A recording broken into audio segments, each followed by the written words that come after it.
से देखा। मंगलम भगवान अरहं मंगलम भगवान जिनः मंगलम प्रथमाचार्य मंगलम वृषभेश्वरा। जय बोलिए प्रथम जिनेन्द्र विश्ववंद आदिनाथ भगवान की, संत शिरोमणि आचार्य गुरुवर श्री विद्यासागर मुनिराज की।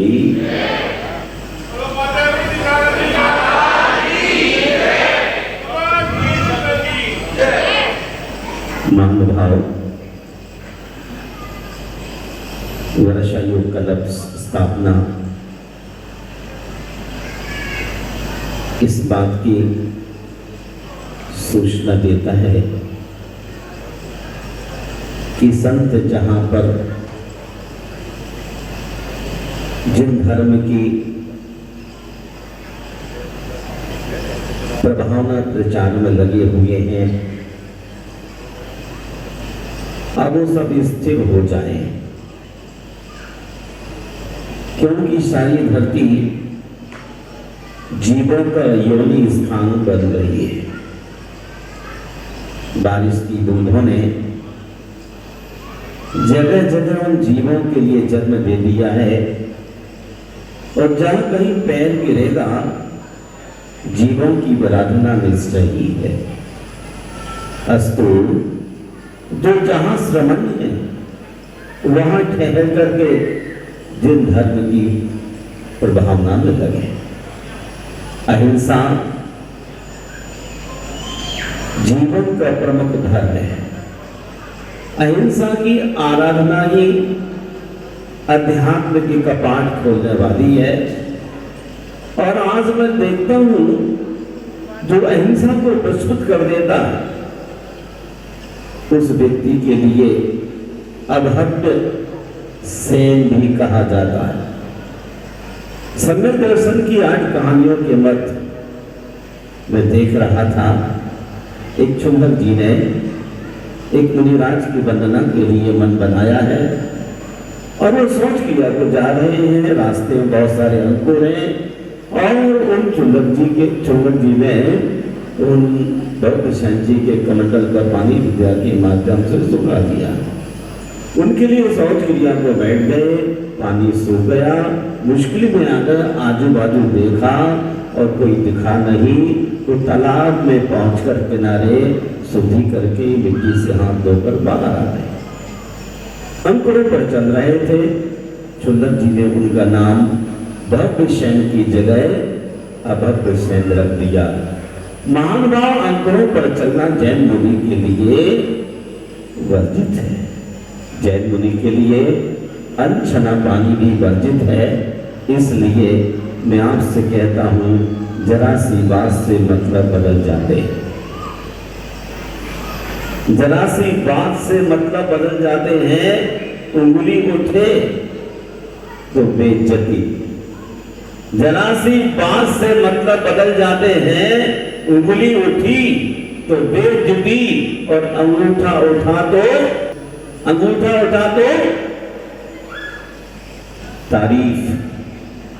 आपने अच्छा काम किया, अंगूठा दिखाते हैं, और अंगुली उठे तो बेइज्जती।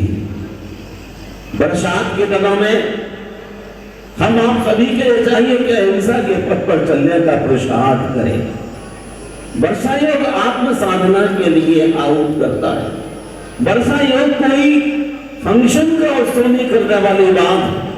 वर्षा के दिनों में एक जगह बैठ करके हम अपने जीवन को पावन बनाने की कोशिश करें। बारिश की बूंदें बड़ी छोटी हों, लेकिन उनका लगातार बरसना बड़ी बड़ी नदियों का बहाव बन जाता है। ऐसे हमारे छोटे से छोटे प्रयास निश्चित ही जिंदगी में बड़ा परिवर्तन लाने में सक्षम होते हैं। छोटे छोटे पुरुषार्थ करते करते करते हम अपनी मंजिल तक पहुंच जाते हैं। और जब पुरुषार्थ नहीं करते, कोने में खड़े रहते हैं, तो क्या होता है? अकेले हम बूंद हैं, अकेले हम बूंद हैं, मिल जाए तो सागर है। अकेले हम बूंद हैं, मिल जाए तो सागर है। अकेले हम धागा हैं, मिल जाए तो शहादत है। अकेले हम बूंद हैं, मिल जाए तो सागर है। अकेले हम धागा हैं, मिल जाए तो चादर है। अकेले हम कागज हैं, मिल जाए तो किताब है। विश्वासी किताब दिखा रहे थे ना। अकेले हम कागज हैं, मिल जाए तो किताब है। अकेले हम अल्फाज हैं, मिल जाए तो जवाब है।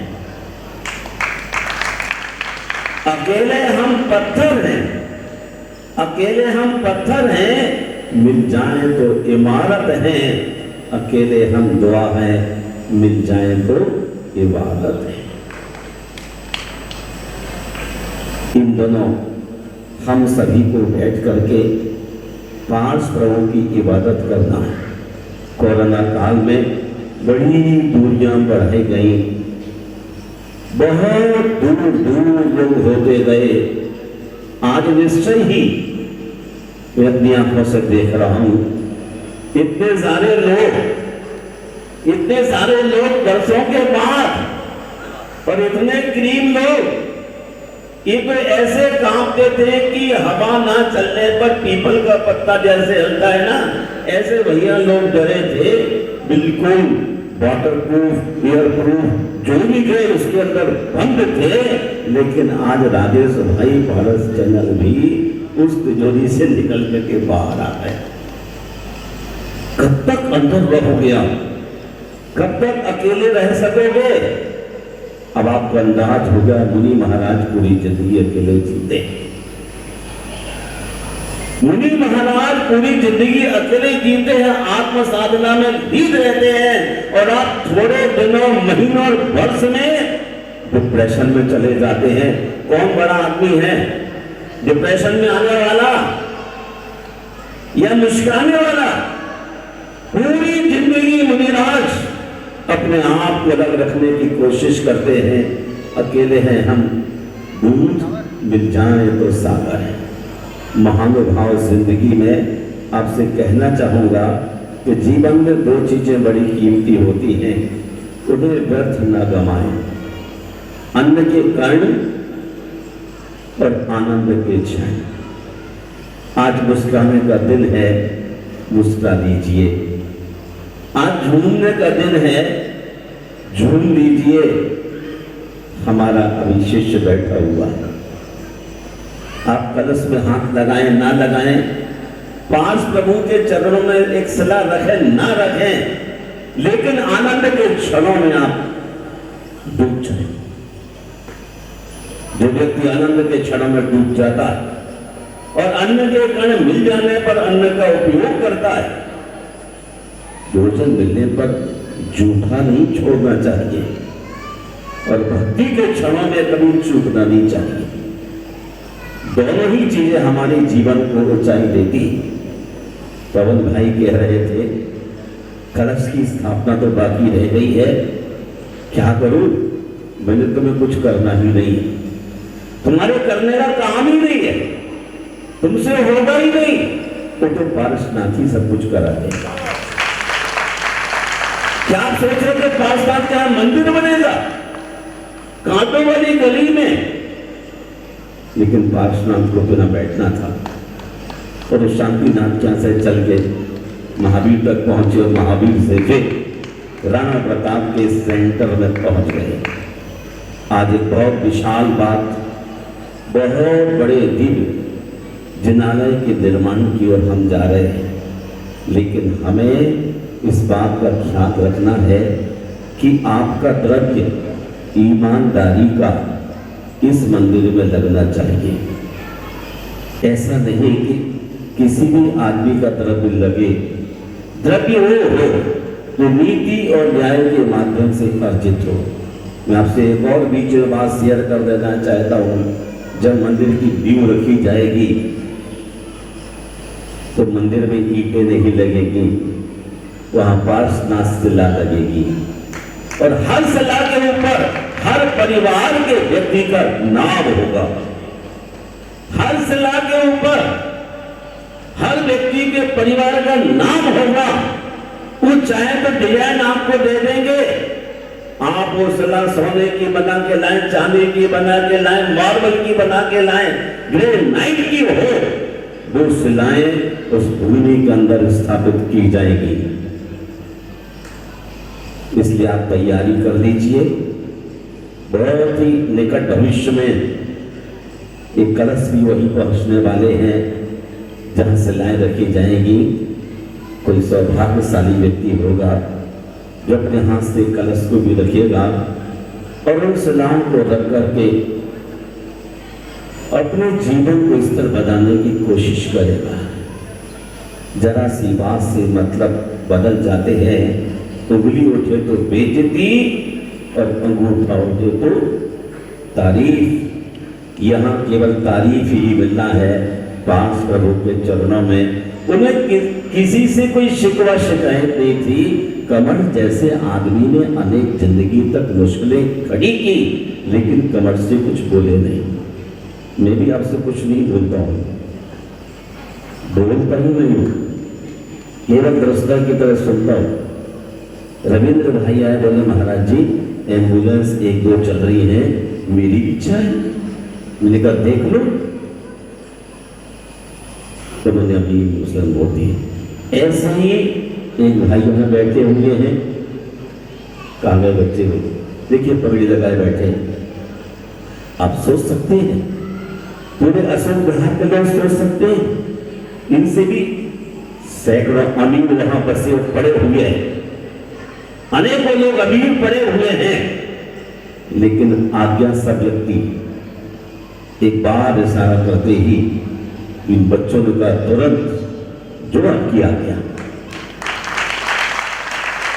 एक बार भी किंतु परंतु कुछ भी नहीं कहा। इसी का नाम है आज्ञा संयत और इसी के माध्यम से व्यक्ति का मोक्ष मार्ग प्रशस्त होता है। मैं चाहता हूं समाज में ऐसे सम्यक दृष्टि पुरुष हो। आप कहां क्या लेकर के जाएंगे, किसके पास क्या नहीं है। कोरोना ने एक एक आदमी को खबर दे दी, लेकिन अभी भी आपकी आंखों पर मोह का आवरण चढ़ा हुआ है और आप बिल्कुल ये सोचते कि नहीं अभी तो 125 वर्ष और जिएगा। कितने वर्ष जिएंगे आप? कासलीवाल जी आपने क्या सोच रखा है? अभी तो महाराज जी ओखला में 5000 गज की कोठी बनने की इच्छा करता हूं, लेकिन उससे होने वाला क्या है? जरा सी जगह में तो आपको लेटना है, बैठना है, बात करना है। यदि आप परोपकार के काम करते हैं तो पर्वों में आपके लिए वह पुण्य अर्हंत होने में कारण बनता है।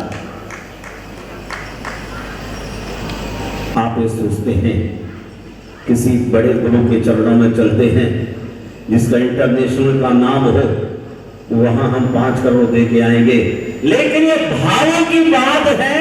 जहां जरूरत है वहां व्यक्ति उपयोग करता है। अरे अन्न का अकाल पड़ा है और जहां जरूरत है वहां अन्न का दान करना पुण्य का कारण है। और जहां गले तक पेट भरा हुआ है वहां भूलियां टिकाने के बाद भी आपको कोई फायदा होने वाला नहीं है। वह तो बाजार में जाकर के बिकने लग जाएगा। 1 रुपए के 100 पैसे यदि खर्च होते हैं तो पुण्य का काम होता है, और 1 रुपए के 50 पैसे लगते हैं तो आपको मालक जरूर, लेकिन आपकी पुण्य की क्वालिटी छीन हो गई। ऐसे स्थान पर हमें काम करना चाहिए। जब भारत गुलामी का अनुभव कर रहा था, जैसे खून की आवश्यकता थी, माताओं ने अपने बेटे को दिया, महिलाओं ने अपने पति को दिया, और जब आजाद हो गए तो समझने सोचने के लिए, रहने के लिए मकान की आवश्यकता हुई तो मकान भी आपको मिला। जब आपको भूख लगी फाइनली आपको मिला। जब 5 प्रभु के मंदिर बनने की बात हो रही हो और आपके मुंह में ताला लगा हो तो समझता है कि आपके धर्म का उपयोग तो केवल लैट्रिन और बाथरूम में ही होगा, या जहां बियर बार बनते हैं तो वहां होगा। मंदिर में आपके द्रव्य का उपयोग हो नहीं सकता। पिछली जिंदगी में भी आपने कोई पुण्य का अर्जन किया होता तो आपके भीतर तरंग आती और आप उछल करके, जैसे ये सुहास और अमन श्वास में कहता रहा है कि महाराज जैसे आपके बच्चे कहे वैसे ही, और एक क्षण में बच्चों की भावना जागी। मैं बच्चों के लिए सुहासी को आशीर्वाद देता हूँ। आपका शादी शकुन अगले भाव में आपके लिए बहुत काम करने वाला है। बहन जी, आप भी अपनी तिजोरी का सामान निकालिए, मुस्कुराइए मत, वरना सब कोरोना में धारा रह जाएगा। गोधरी ने विद्यापीठ के माध्यम से तीसरी कण आने से पहले बचाने की सोची है मेरे कहने पर। जब किसी का बच्चा उस परेशानी से घिर जाएगा तो आपकी आत्मा तड़पेगी, रोएगी, और आप फोन करेंगे अपने मित्रों के लिए, भाइयों को, डॉक्टरों के लिए, तो भी आपको रहने के लिए स्थान का अभाव होगा। उस वक्त आप अपने चेक लिए घूमेंगे, डॉक्टर रक्षा कीजिए, रक्षा कीजिए, रक्षा कीजिए, लेकिन चेक से और नगद नोट से रक्षा नहीं हो सकती है। रक्षा होगी आपने किसी को प्यार दिया होगा तो ही आपको प्यार मिलेगा। आपने किसी को प्यार ही नहीं दिया तो प्यार कैसे मिल सकता है? आज आदमी के संतान नहीं होती, इसलिए कि आपने दूसरों को प्यार देना सीखा ही नहीं। संतान विहीन मतलब क्या मतलब है? वृक्ष में रस ही नहीं है, रसधार तभी बहती है जब जड़ों को पानी मिले, माली मिट्टी को देखभाल करे, पत्ते आते हैं, फूल आते हैं, फल लगते हैं।